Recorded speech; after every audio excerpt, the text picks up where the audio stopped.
June 4th, 1629. The Dutch merchant ship Batavia, flagship of the Dutch East India Company, smashes into a coral reef off the coast of Western Australia. Over 300 people are aboard. Merchants, sailors, soldiers, women, children. About 40 drown immediately. The rest make it to 3 barren islands with no fresh water, no shelter, and no hope of rescue. The ship's commander, Francisco Pelsaert, takes the only available boat and rows away with 35 others, promising to bring help. He leaves 280 people stranded on the islands. No food, no water, exposed to the elements. In his absence, a man named Jeronimus Cornelisz takes control. What happens next is one of the bloodiest chapters in maritime history. Over the next 3 months, Cornelisz and his followers systematically murder at least 125 men, women, and children. Some are drowned. Others are bludgeoned to death. A few are taken out to sea and thrown overboard. When rescue finally arrives, Cornelisz is captured, tried, and executed, but not before his reign of terror transforms a shipwreck into a massacre. This is the story of how survival became slaughter, and how a remote Australian island earned the name Batavia's graveyard.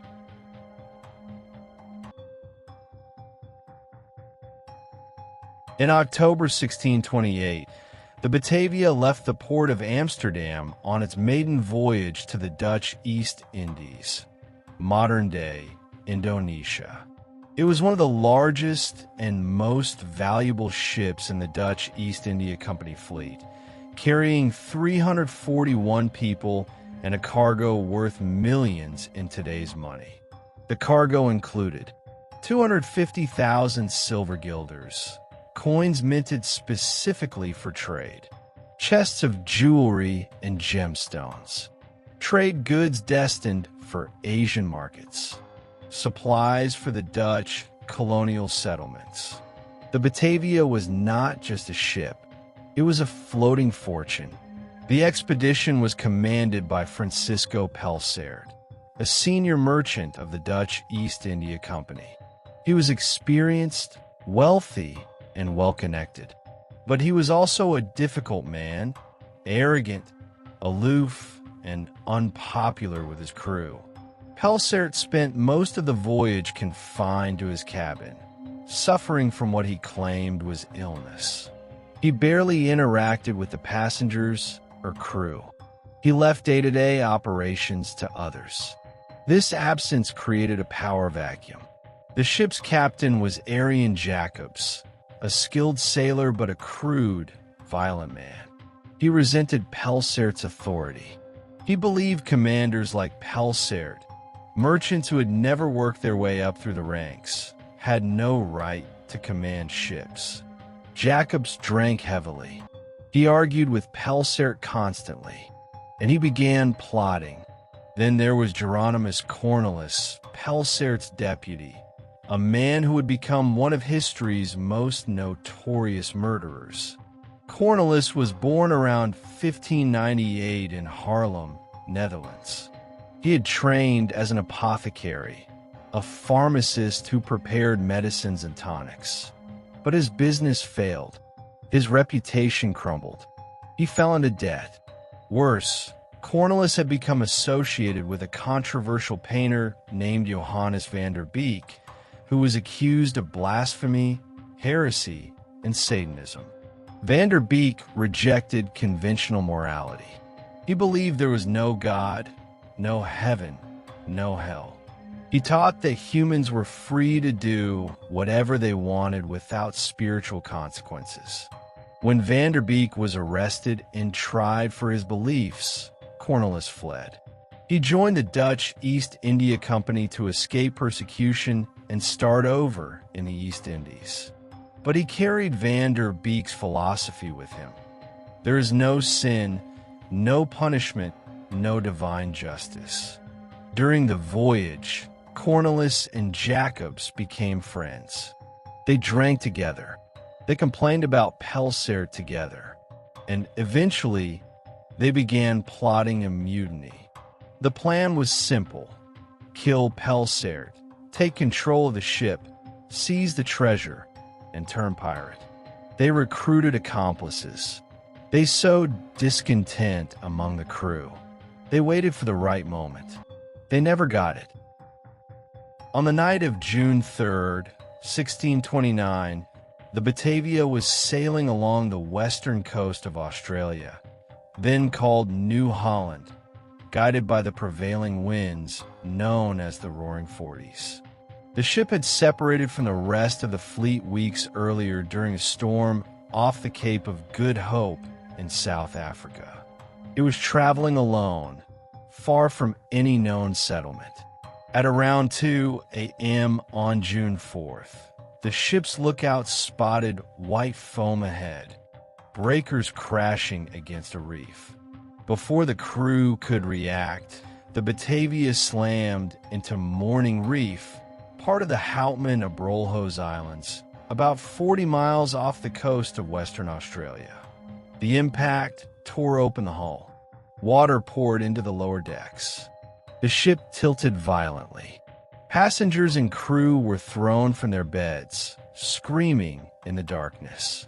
About 40 people drowned in the initial wreck, trapped below decks as the ship flooded, crushed by falling cargo, swept overboard by waves. The rest, over 300 survivors, made it to the ship's longboat or clung to wreckage and floated to 3 nearby islands: Beacon Island, Traders Island, and West Wallaby Island. The islands were hellish. Barren coral outcroppings, no vegetation, no fresh water, no shelter from the sun. The survivors were exposed, dehydrated, and terrified. Deaths from dehydration began almost immediately. Pelsaert assessed the situation. The Batavia was sinking. There was no immediate rescue. The survivors would die of thirst within days.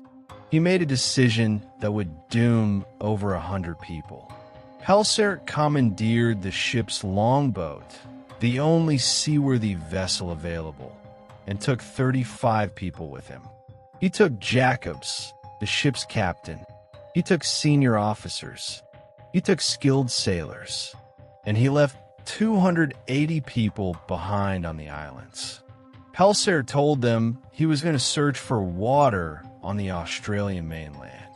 If he couldn't find any, he would row to the Dutch settlement in Batavia, over 2,000 miles away, and bring back a rescue ship.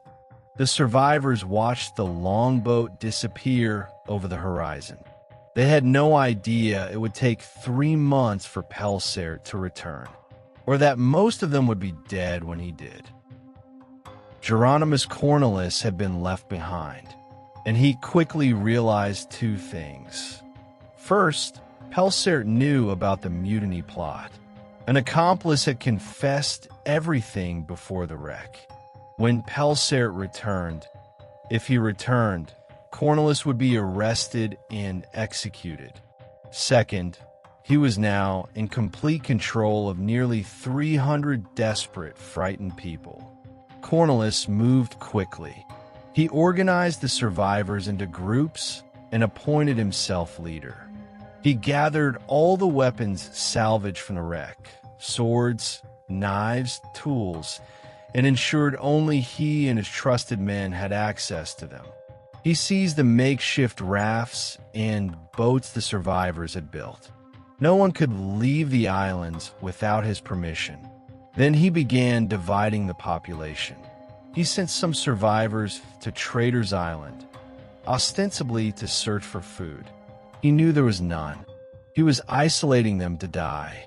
His main concern was the soldiers. Among the survivors were 22 trained soldiers under the command of a man named Weeb Hayes. These men were disciplined, armed with makeshift weapons, and loyal to the Dutch East India Company.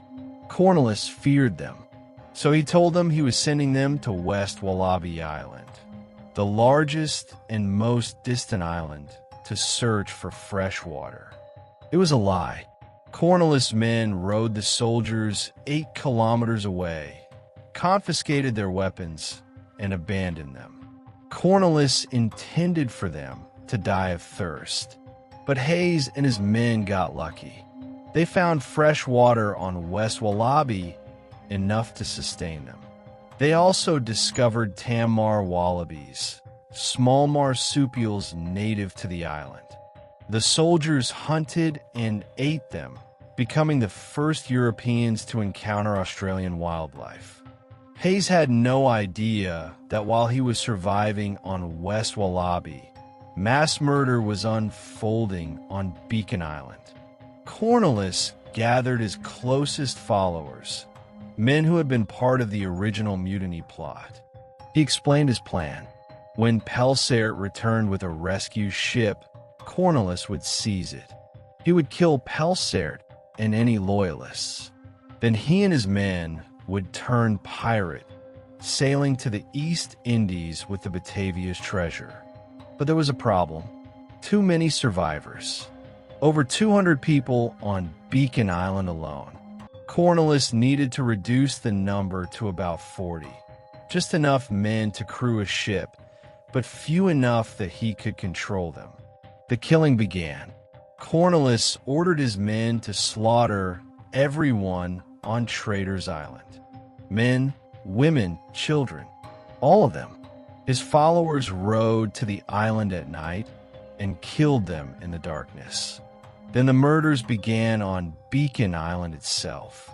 Some victims were taken out to sea in rafts and drowned. Others were bludgeoned with rocks while they slept. Some were strangled.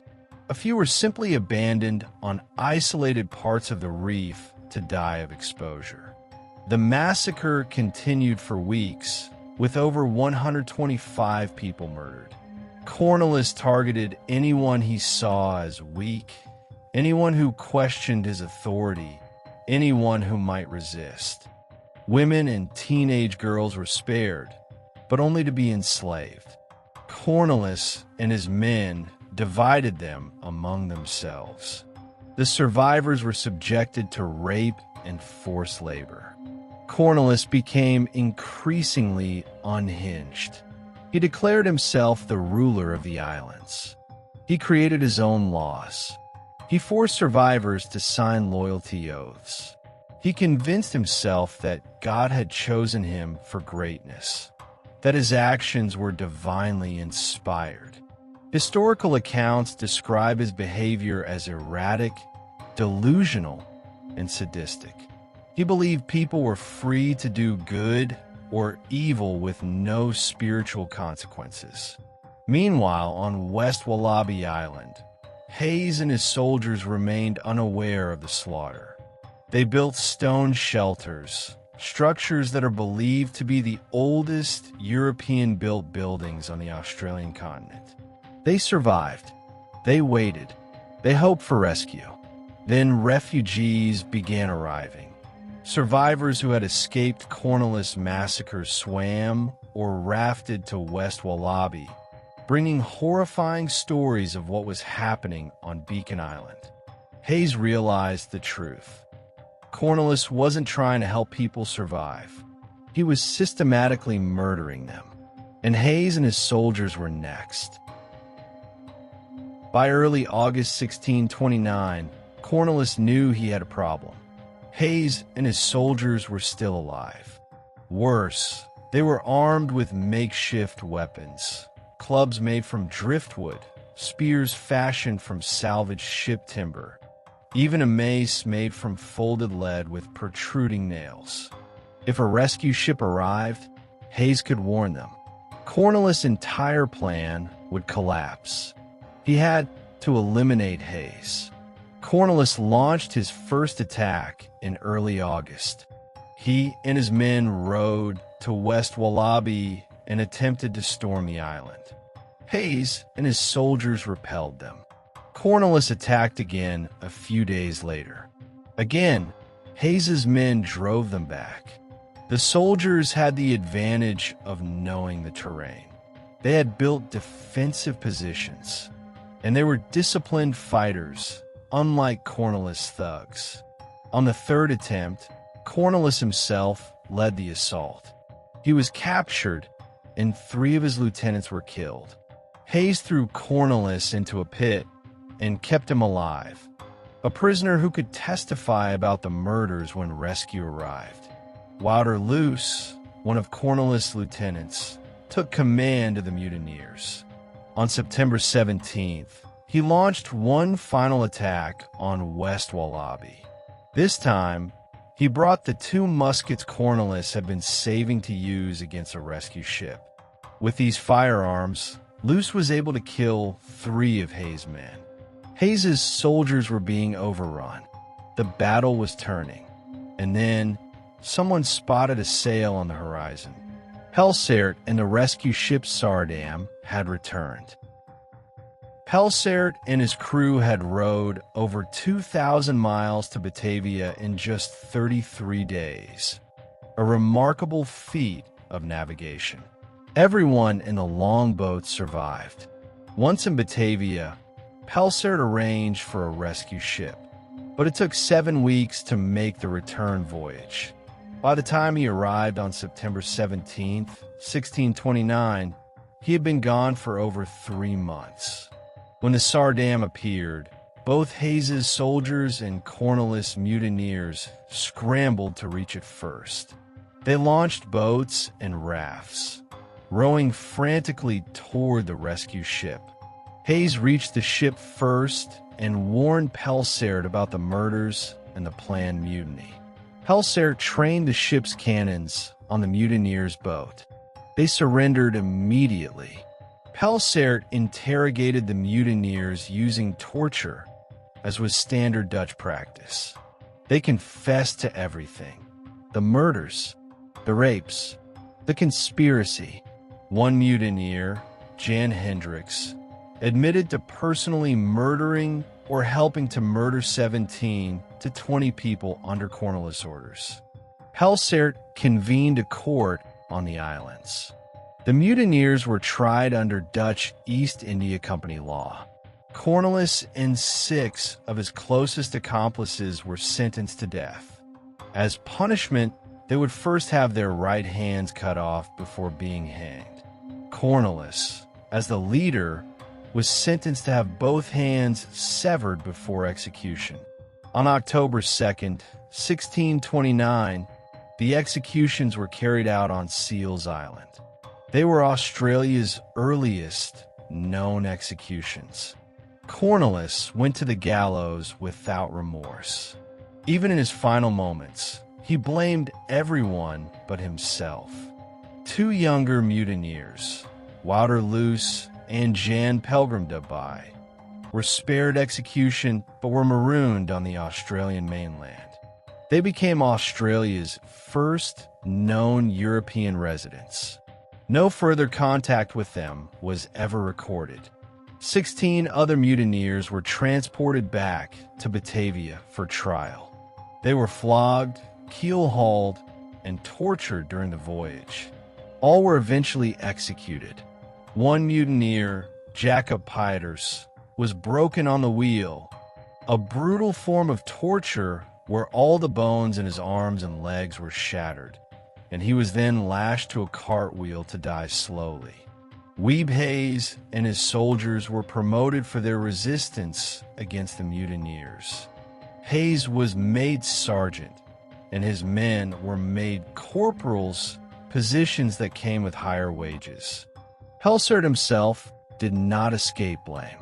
A subsequent inquiry found that he was partially responsible for the events due to poor leadership, and his assets were seized. He died less than a year later. Of the 341 people who left Amsterdam in October 1628, only 116 made it alive to Batavia. Today, the Houtman of Brolhos Islands are a protected heritage site. The wreck of the Batavia was discovered in 1963 by a lobster fisherman who showed diverse bronze cannons and anchors he had found. Archaeologists have excavated the site extensively. They found the remains of the gallows where Cornelisz was hanged. They've discovered a club or mace made from folded lead with holes for protruding nails, one of the makeshift weapons Hayes's men used to defend themselves. Human skeletal remains of passengers and crew murdered by the mutineers have been recovered from Beacon Island. Mass graves have been unearthed, revealing the scale of the slaughter. The stone huts built by Weeb Hayes and his men still stand on West Wallaby Island. They're the oldest European-built structures on the Australian continent, monuments to survival against impossible odds. Parts of the Batavia's hull have been raised and are on display at the Western Australian Maritime Museum in Fremantle. The ship's stern, ornately carved with mythological figures, stands as a reminder of the wealth and ambition that drove the Dutch East India Company, and the horror that could unfold when that ambition collided with isolation and evil. Beacon Island, where most of the murders took place, is still called Batavia's graveyard. Some call it Murder Island,